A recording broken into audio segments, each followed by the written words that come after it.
Well, welcome back to Against the Grain Living, another log hauling, material hauling video. Hopefully we can get back to like cabin related stuff, trail cutting and hauling in all this lumber here. But today we're going to, I don't know how far up I'm going to do it.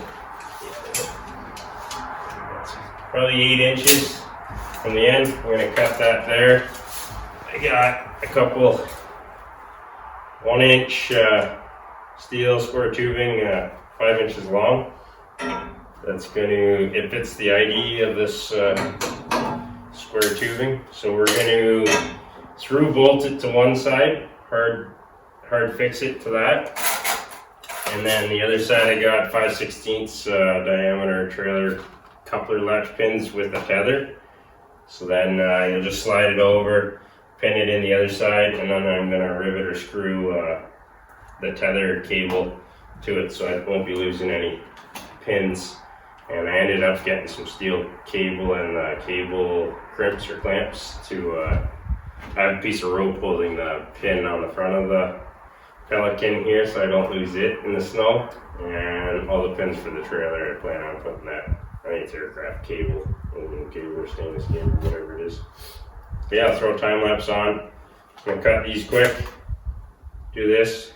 I'm on afternoons this week leading up to Christmas, so I'm going to try to do a few projects through the day this week. After Christmas we'll be modifying the trailer. So 3 more days I should have the Lexan here to finish the back window guard, and I'm going to throw that content in this video too, and the next one will be the trailer one. Anyway, I'm going to throw the time lapse on. Stay tuned.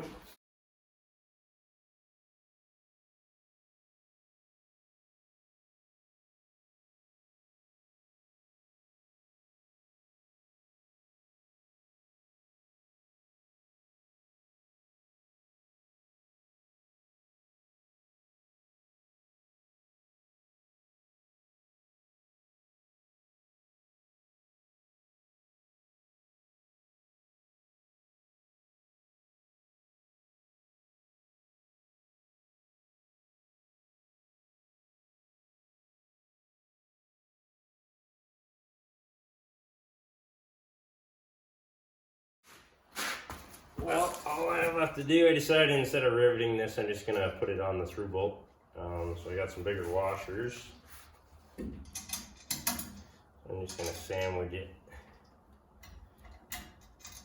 in there. Lock washer so stuff doesn't come apart.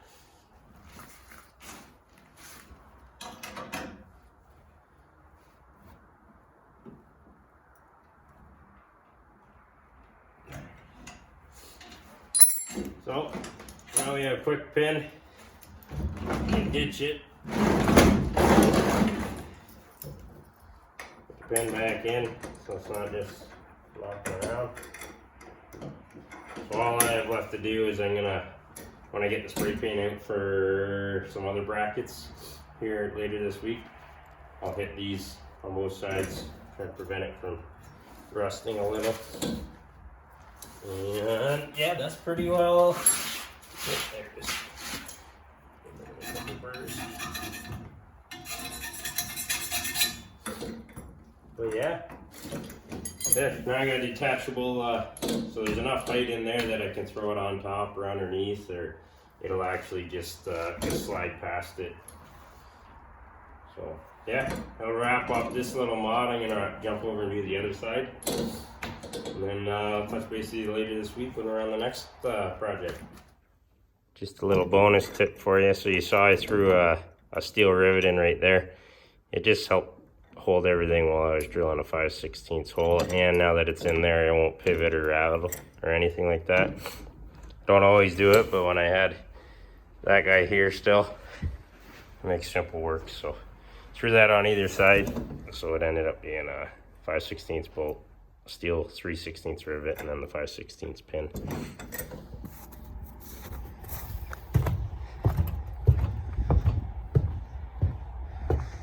So that's the final edition of the sled deck.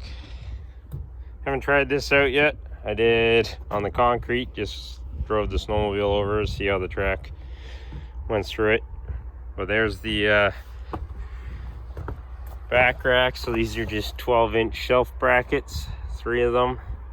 I got a small piece of Lexan off of Amazon, trying to keep the costs down. I wanted 1/2 inch obviously in the full window, but that stuff's pricey, so I made a couple more brackets at the bottom out of angle iron that I had, and that's 1/4-inch plywood edging glued and pinched across the top with the rivets. But it's all just riveted in there.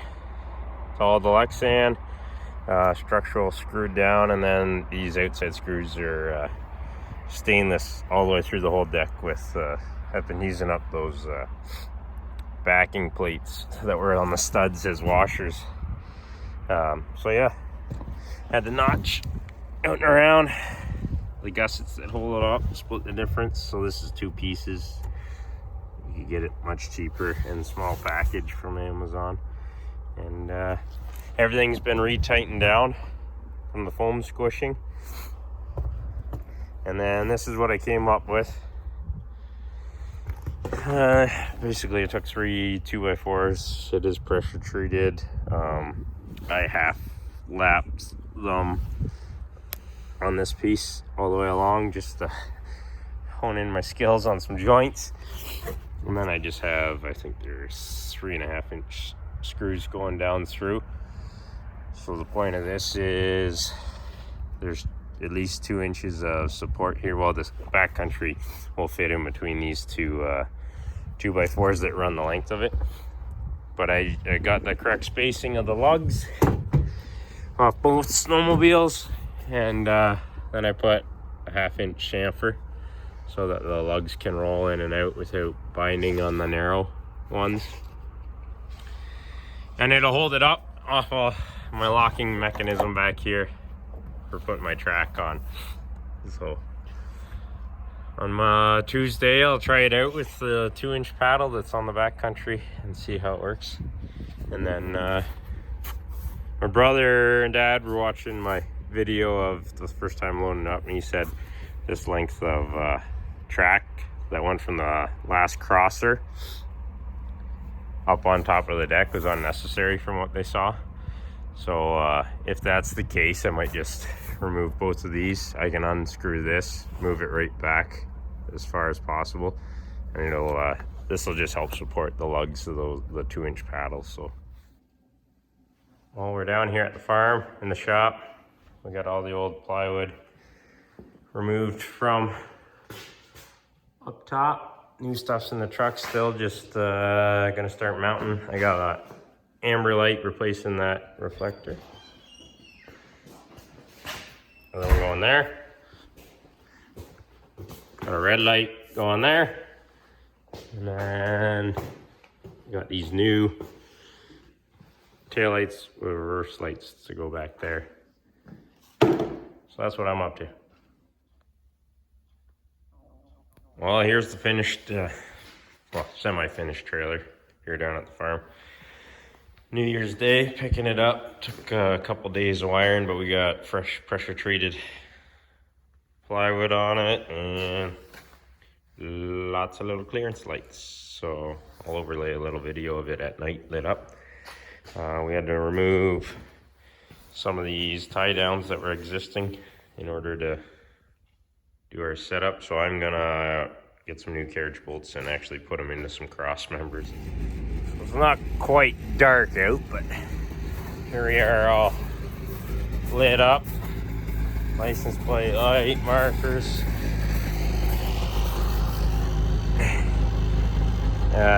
Signals and the reverse lights on either side, markers up the center.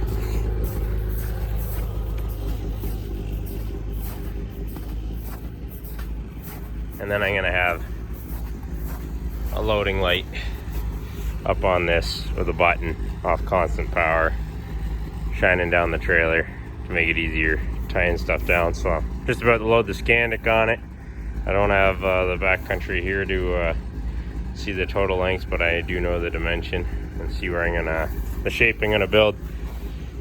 The front salt shield, my pressure treated material.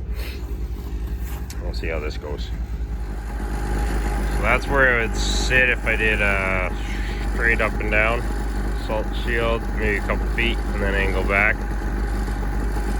I could get creative and come out on an angle and then up, and I could pick up a few inches, but I'm not sure it's worth the time and effort.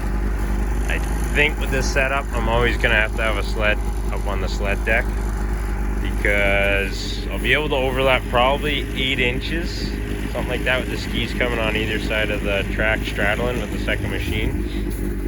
But where the butt of that tape is where the back of the second sled will be.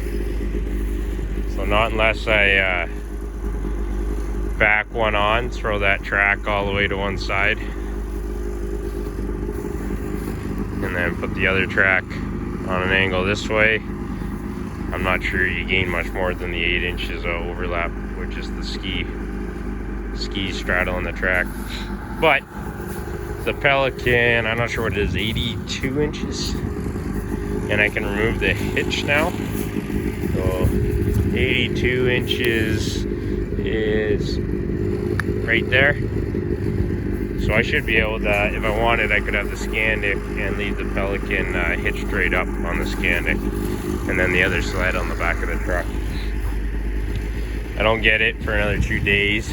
I was hoping to play with some stuff, but I gotta gain, what do we, 9 feet, and I gotta go to 127. I gotta gain like 15 inches. 17 inches. So I'd have to get super creative up front. I'm not sure it's worth the effort. And the odd time I do just need 2 sleds on this, they might not be my 2, they could be a little shorter, and it'll work better anyway. Or depending on where I'm going, I just leave the second one overhanging if I have to. But we're gonna unload the Scandic now, unload the plywood out of the back, and we'll finish this project in a couple days. So we just got the bottom seal. I don't know, it's just a garage door seal underneath the deck to prevent the snow from blowing in over top because of the gap. So it hangs down just enough and the tailgate catches it. And then because winter time's upon us and I'm not in the heated shop, I just put a clamp to hold the excess. I need to get into that box and shorten up. The 7-way plug is a sealed plug, so I can't tear that apart. I got my cable on the R-clip and then drill the hole in the pin so they'll stay with the trailer. I'm going to do the same with the coupler pin. And then I built this today. So this is for the spare tire. It's just a big backing plate. I used some 1/2-inch all thread. But we took a 2x8, put a notch in it for the tongue, and then gave it a little bit of a relief cut so you can see the clearance lights, but it's just 1/2-inch pressure treated. So there's the spare tire mounted up. Put a big extra piece of plywood and a big washer backing plate in there, so it's when the spare tire's just double nut jammed up there, and then all thread will stay. But yeah, we just got, I think it's a little over 32 inches. We got a work light in here for loading. It's all wired up. But yeah, just 2x2 pressure treated. So all in all, I bought 3 sheets of plywood, and I got the whole center strip done, the 1-foot extension, and then this salt shield. So that wraps up that. The only thing is I did an oopsie on the button. Looked for a nice sealed button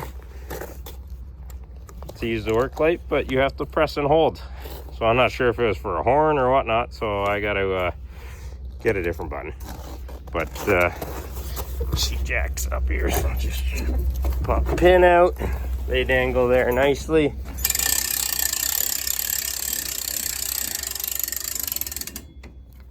Salt shield just moves with it. Load and go. Well, that's the Scandic on there. The windshield's off it. I just finished weighing it. But that's the Pelican hooked up. It's got a little bit of overhang.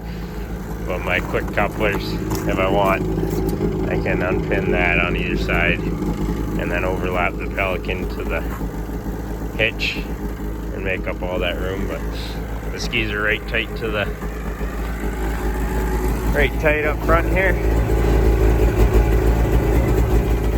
Plenty of room for the spare tire and the cowling.